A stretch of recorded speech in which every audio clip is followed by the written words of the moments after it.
xibaar yu wér te wóor ca tàng ba abonnez-vous pour ngeen di mën di jot suñuy vidéo.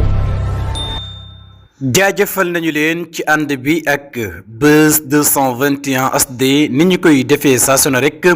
ñu des ci assemblée nationale maanaam pencum ndawi réew ma ki nga xam ne nag moom moo di Anta Babacar nekk itam koo xam ne ku ñu ràññee la lool ci réew mi di réewum Sénégal bokk ci député yi nga xam ne nag askanu Sénégal ñoo leen daal di tànn moom nag